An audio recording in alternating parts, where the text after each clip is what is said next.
everyone joining.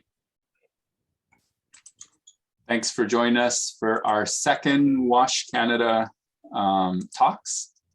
And today we have Professor Ed McBean from Guelph. But before I start any intros, I just wanted to acknowledge, at least where myself and Kelsey that we're hosting today, as we're based out of Victoria, and acknowledge and respect the Lekwungen peoples on whose traditional territory UVic stands, and the Songhees, Esquimalt, and Wasanich peoples that have historic relationships with this land to this day. And these are, in our part of the world, the custodians of the lands and the resources like drinking water. And I'm very happy to have Ed here with us, who will talk about water boil advisories in First Nations communities. And Ed is a University of Guelph Leadership Chair Professor in Water Security and is the former Tier 1 Canada Research Chair, also in Water Supply Security. And straight from Guelph, I'll pass the mic to you, Ed, and I don't know if you want to complement any other details in the intro or. No, I think you've done fine. I will proceed by sharing my screen here. Just 1 second. And assuming that everything works the way it's supposed to.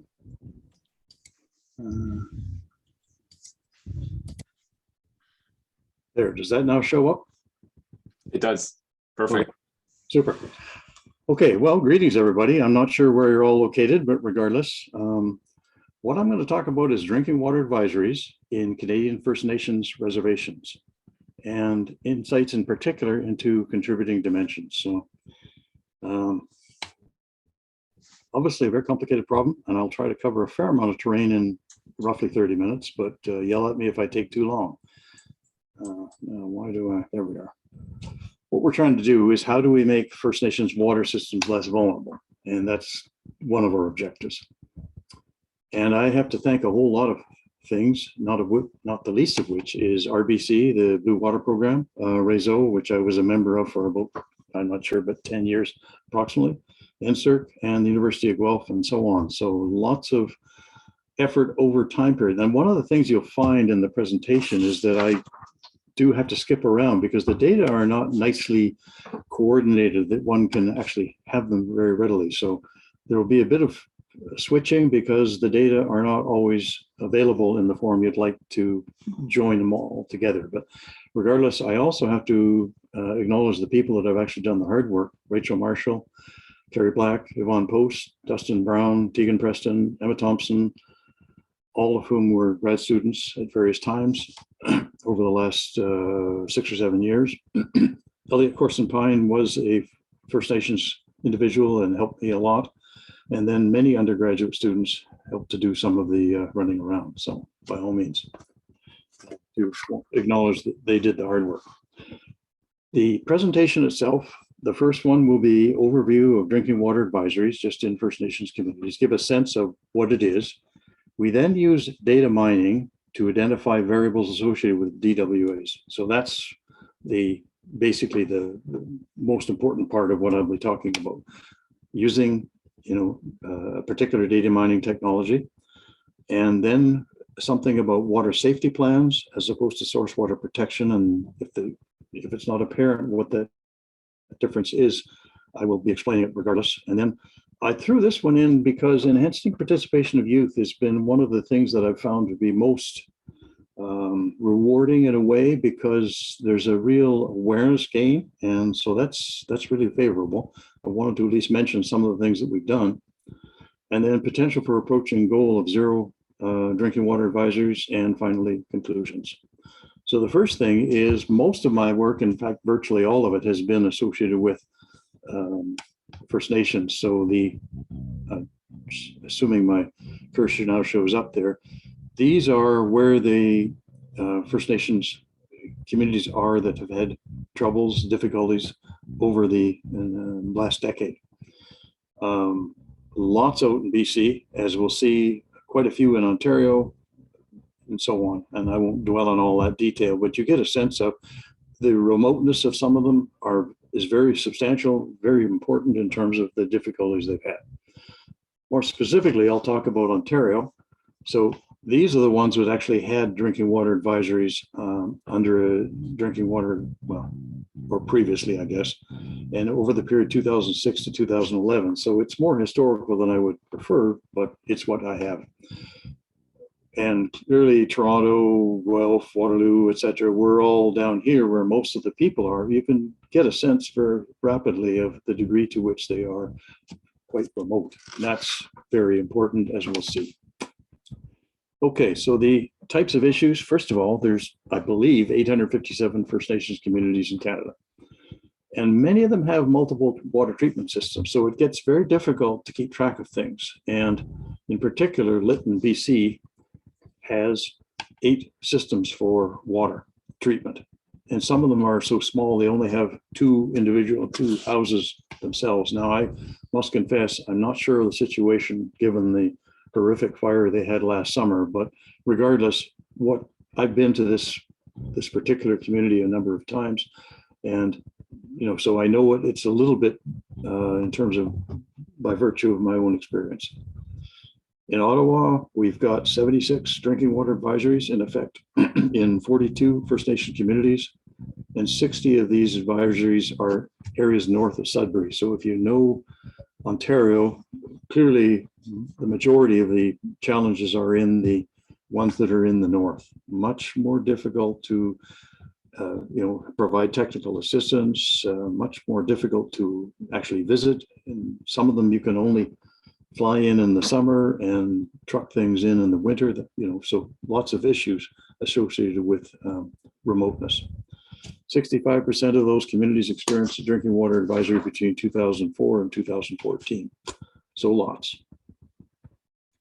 This is just an indication of the types of treatment technologies that are available. So here's 807. Notice this one says there is no treatment. Okay, so they're roughly 17%. Disinfection only, approximately the same. Green sand, activated carbon, slow sand, conventional, membrane filtration. And this one, MTA, at least in the terminology that I'm familiar with, that's where they get the water supplied by an adjacent community that's not part of the reservation. It's simply an agreement that they will provide the water. So you got quite a variety, and clearly you could look at even more so, but regardless, it gives us a pretty good overview sense as there's quite a variation. So think about it when you're very, very remote. It's very difficult to gain the information, and I'll come back to that point later in terms of, oh, there's something wrong with my system. I'm not sure how to fix it. Let's keep that in mind. So here's the percentage of boil water advisories for the years 2010, 11, 12, up to 2015.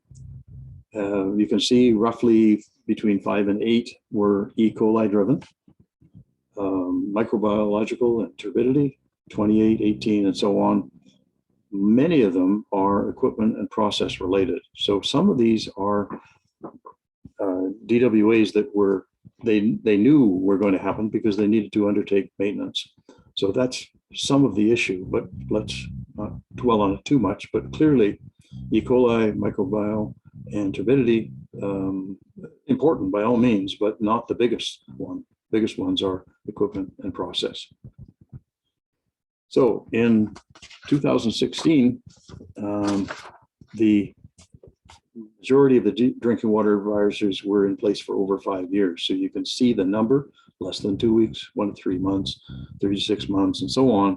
And then out here, 5 to 10 years and greater than 10 years. So this is data from 2016. So again, somewhat, old, but it takes a long time to get the data. Overall, the mean duration of the drinking water advisories reported between 1995 and 2007 was 343 days, so virtually a year.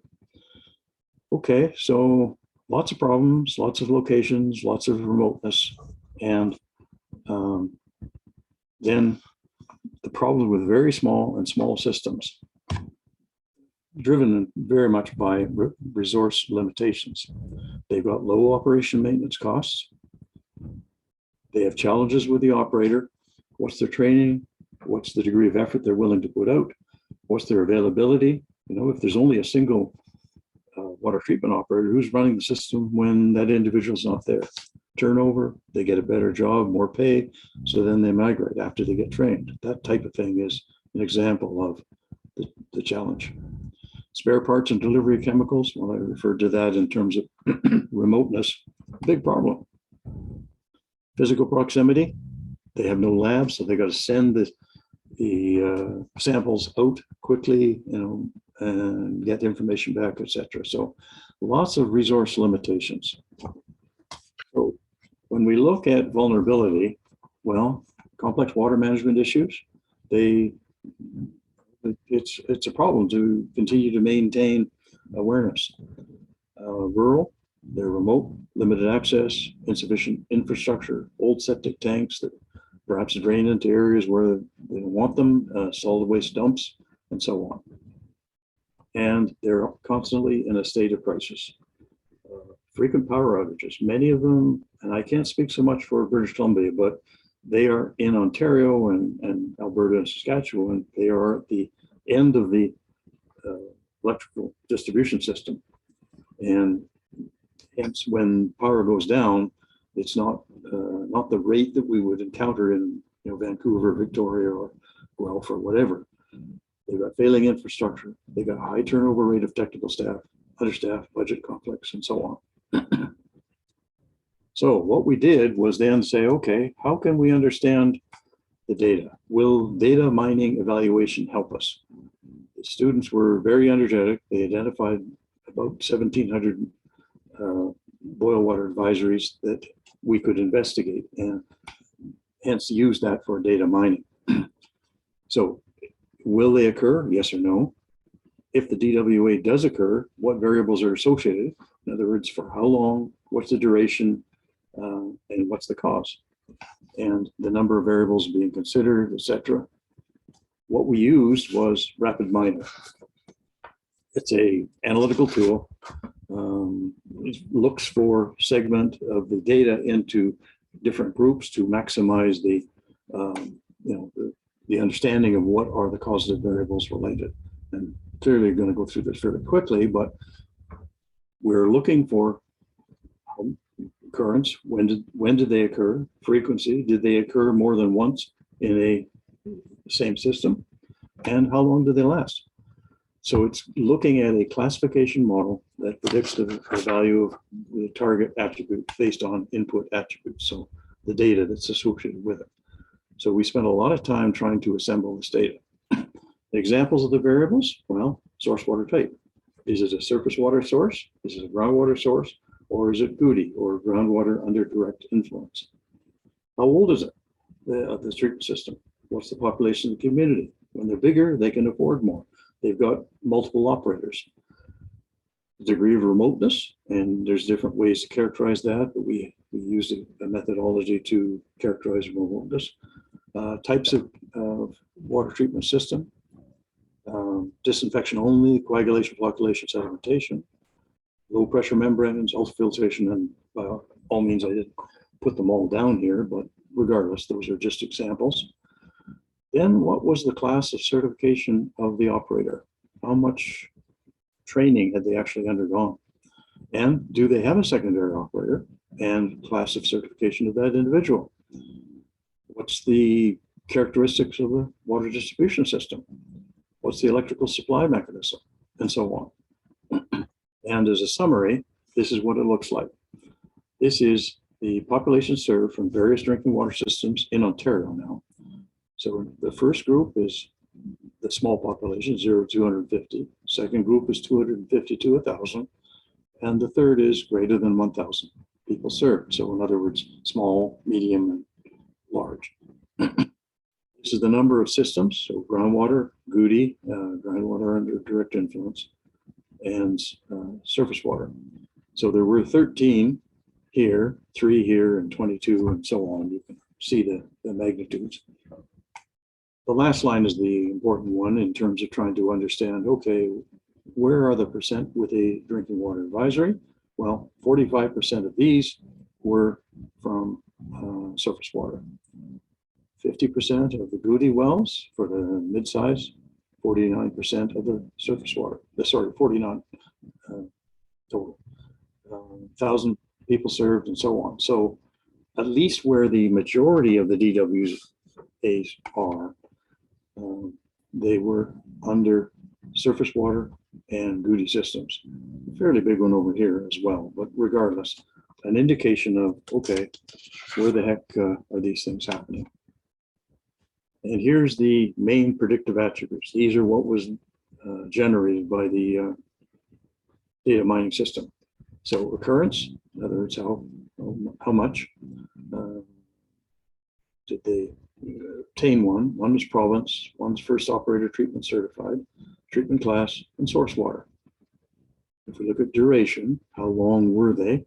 First operator treatment was certified. Keep that one in mind because that one will be important in a minute. Second one, environmental remoteness. And then the third one, first operator distribution certified, so a different certification, and province. And finally, frequency, province again, treatment class, maximum daily volume, and population served. So that's what comes out of the data mining efforts. And just to give a sense of it, this is duration data. So this is the number of instances. This is the duration. So you can see here, 50% of them lasted less than 13 days, but they varied from 0 to 3,277 days. The frequency data, the same kind of a thing, and log normal distribution kind of affair. Very high in terms of number of incidences, but frequency of drinking water advisory in one system ranges from 0 to 44 times. So here's one that's way out here, but the frequency, well, 50% of the systems have drinking water on only one occasion. So what we were trying to do is to understand what does it look like in terms of, this way of data mining. And so this one, for example, yes, 41. Is there a drinking water in effect? Drinking water advisory in effect, and no, 59. Then we look at the next level. And in this case, groundwater. So that's the source of the water. No, 74, and yes, 26. Just this is an example of one application. And surface water, yes, 51, no, 49.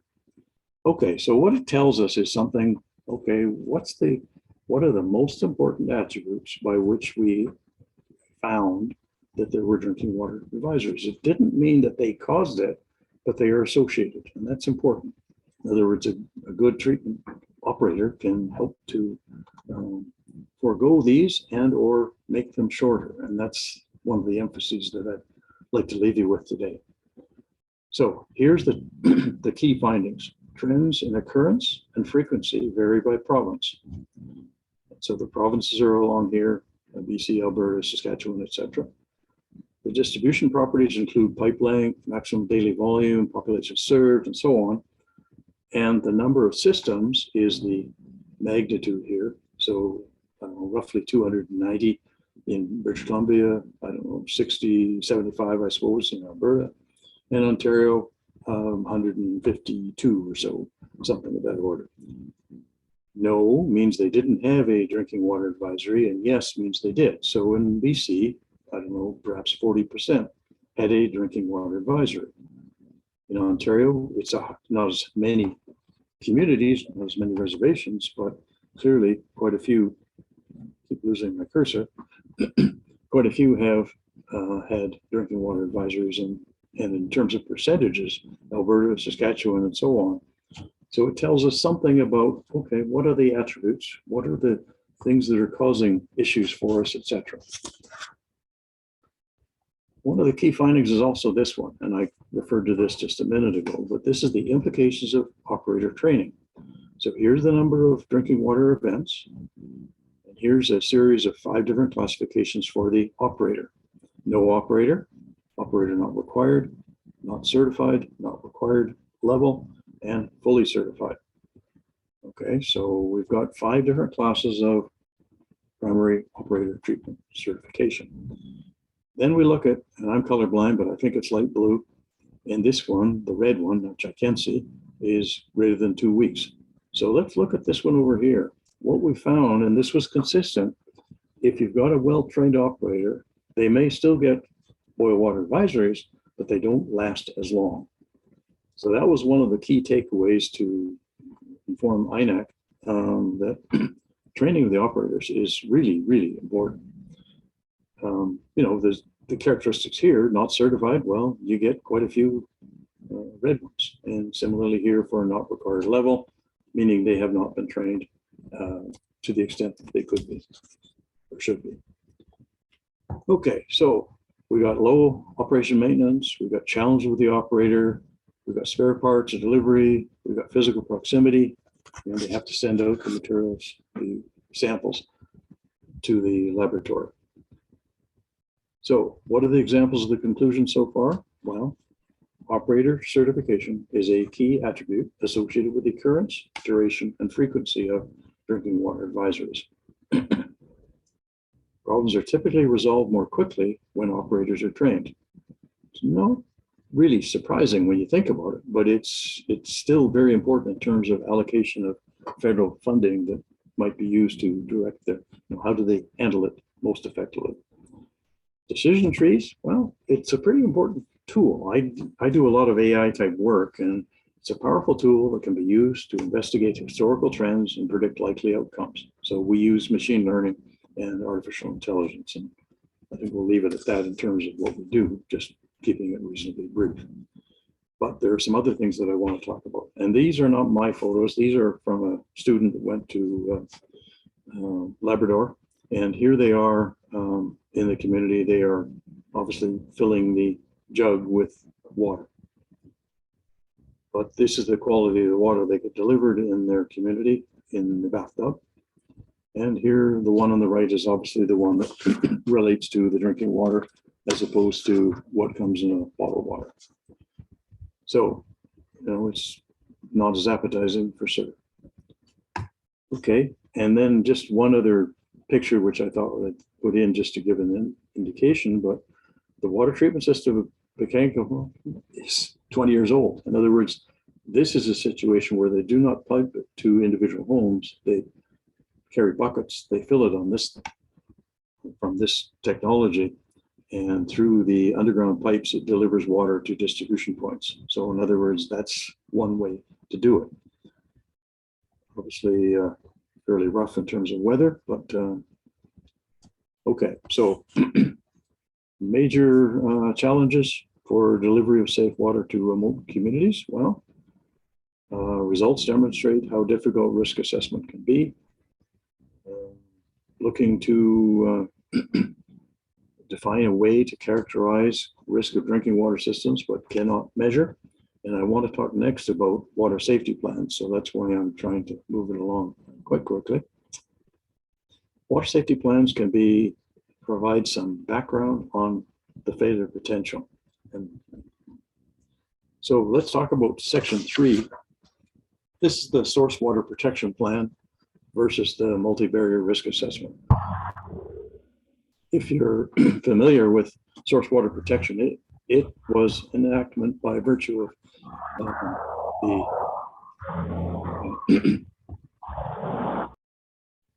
some background noise going on, but anyway, source water protection came about because of Walkerton. What it was is a set of policies or actions to protect a drinking water source.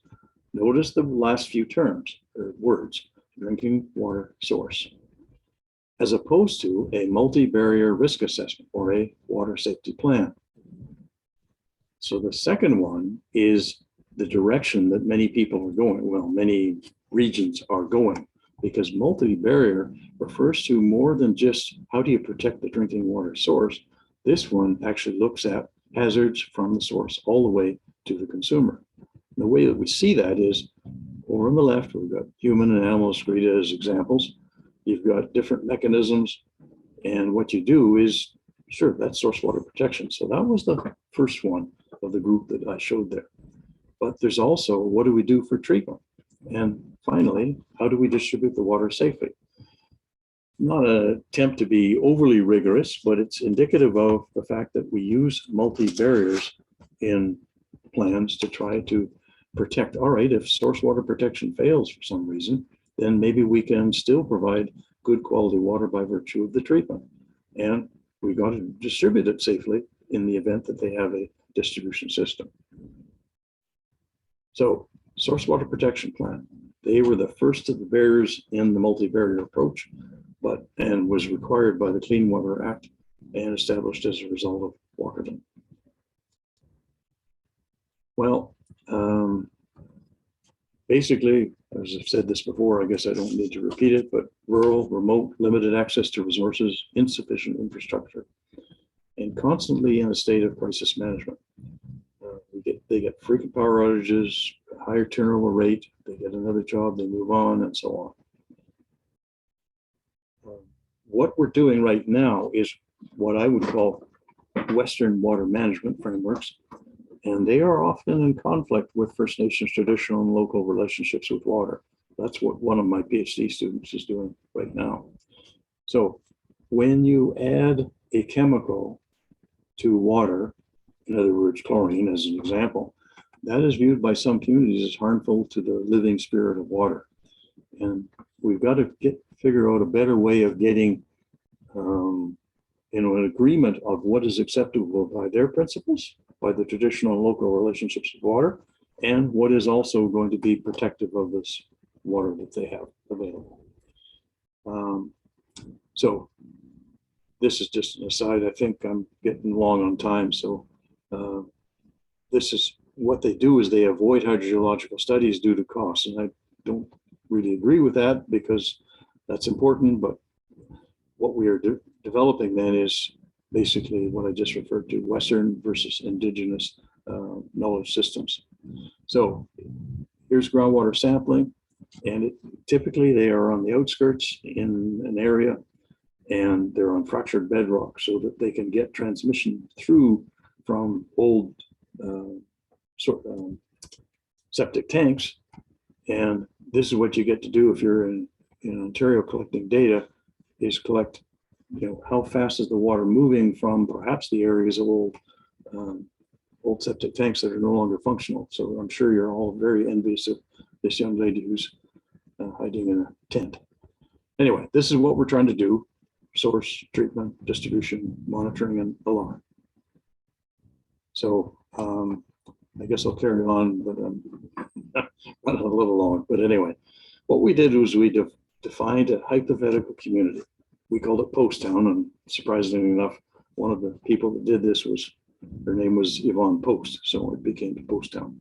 What we did was we characterized a hypothetical community.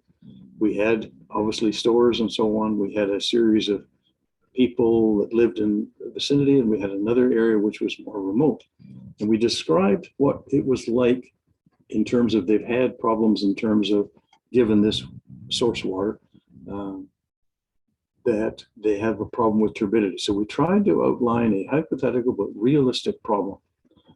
And what we're interested in is to see how easy or difficult it would be for a single person to complete a risk assessment.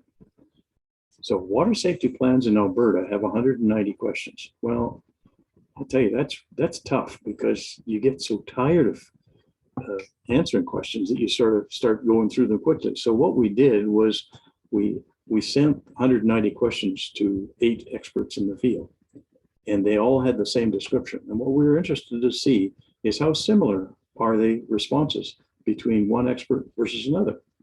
Okay, so as we'll see, what happened was they all got fatigued trying to fill out 190 questions, and what we created was a 20-question questionnaire. This is what the results look like, and I'm trying to do this quickly, but this is 15 different questions related to the source water.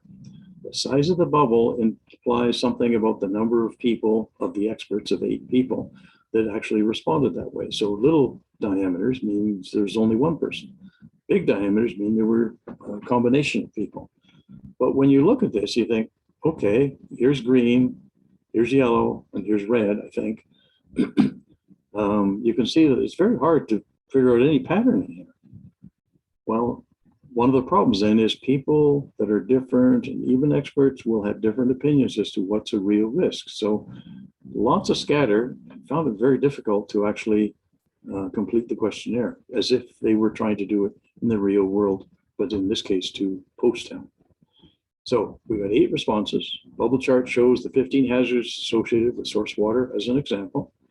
The risk level of green, yellow, and red bands indicate how are the risks associated with different kinds of systems.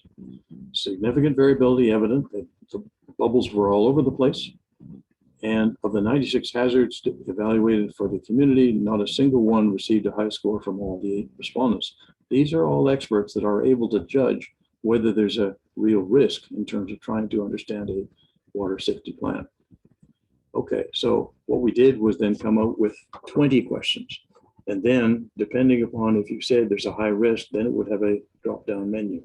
So what we were looking for was trying to get people to focus on what was the problem that they thought was an issue without wearing them out on questions that, you sort of look over at people that are trying to fill these things out and you think, oh boy, they're getting tired already. Anyway, so they looked at issues like this. They looked at adding then monitoring and emergency response. So we reduced the template from 190 hazards to 20 hazards, and basically a condensed version. I think we'll skip these ones to avoid questionnaire fatigue, etc. This is what it looked like. Now we can at least start to see the trend. So we can see, okay, there's several people in this area. There's even more in this area in terms of green versus yellow versus red. Okay, so it's a combination trying to use water safety plans. Okay, obviously there's some variability. Sure. Respondents with risk scores varying from low to high risk for most hazards. Well, because not everybody feels the same way about what's risk. Risk is different. And that's the nature of risk. It's not something that, if we've seen thousands of them, well, yes, we'd get a pretty good sense, but it's not the situation. These are highly trained people. I just want to cover quickly enhancing the participation of youth. This was really quite interesting. We held water workshops, one every year for about 7 years at community and social gatherings. In Moose Cree First Nations in particular, we had a radio show. There was one of the people we hired, just a youth, went on the radio show. We had youth group activities and so on. These were very beneficial in terms of trying to both educate the people by virtue of the radio show. In other words, here's a person that has some experience and so on. I wasn't all on it, so I don't want to interfere, but this is indicative of what a youth could do. And what we found is they build the visibility of and respect for the individual operators. And when I first asked them the questions, I said, what does a water treatment plant operator do? The response was, well, they drive around in trucks. Okay, that's not quite sufficient. And once we had informed the youth of what they were actually doing, so we had 6 or 8 in a typical group, what it did was improve the understanding the youth had of what was actually being done. So build visibility of and respect for individual operators. And you could see the operators didn't feel so badly. Basically, one of them said to me one time, the only time I ever hear anything is when something's wrong. So what we can do is improve the understanding of youth in the care of water and understanding the value of an operator. Okay, so to improve the quality of life for Indigenous people in Canada, Trudeau said 5 years. Well, maybe that's got to be relaxed a little because it's not happening. Okay. Anyway, 78% of the drinking water advisories were precautionary. But what I'm trying to do, except COVID's getting in the way, is to actually put in real-time monitoring so that I could, and I don't mean me because my availability time is somewhat limited, but you could have a central system that is receiving inputs from these various measures and indicative of, oh, okay, a plant over here at X community is in trouble. And there's an interesting outcome from that. Well, I'm going to skip this one, but basically these are just some indications of how we could reduce the drinking water advisories. And what you can see is we can do it for 37.5%, basically pretty well, but I think I'll leave it at that in terms of discussion, because it would take too long to go through them all. But operators in the past have commented on the benefit of having the ability to troubleshoot their performance. In other words, the first reaction was, hey, yeah, having all those things real time would really help, because I would then, have some indication from somebody in, big city or whatever, somewhere where they could actually provide indications of what's going wrong in the province, in the treatment system.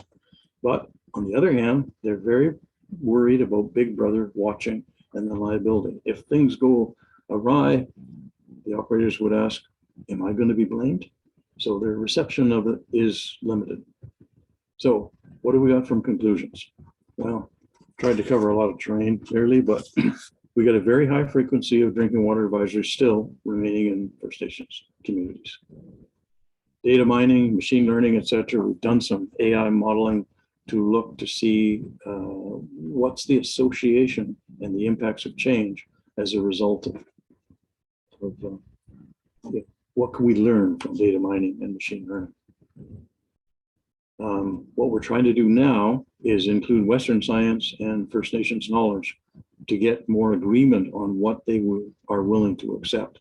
There's a plant in Maritime I'll just refer to, I guess, but a very sophisticated plant was built, and then the local people drilled holes in the impoundments to siphon the water out before the treatment system. Well, what they didn't like was what was going on in the community treatment system. They would rather have raw water than drink water that has been impacted by Western science, but not First Nations knowledge. A condensed water safety plan is needed. Got to do something, because 190 questions is really tough. Basically, it worked. Inclusion of youth in efforts to decrease water system vulnerability has real returns. That was very evident several times. Real-time monitoring is an effective option, but there are definitely limitations, and the Big Brother watching is the one that we encountered significantly. The other thing that's just a mild item, but it is keep using artificial sweeteners, because they are great tracers. All these artificial sweeteners do not biodegrade. They only basically dilute. They do not sorb. They do not volatilize. And caffeine. So we've been using these as tracers to indicate, okay, so we put some into a septic tank, for example, that was reasonably close to some wells, and you could soon thereafter, and when it's fractured bedrock, it moves really quickly. Anyway, I think that's it. So thank you. And I got a whole bunch of references here too. So anyway, so I will turn it back to just because we know how to do it. Stop sharing. That was awesome. Thank you.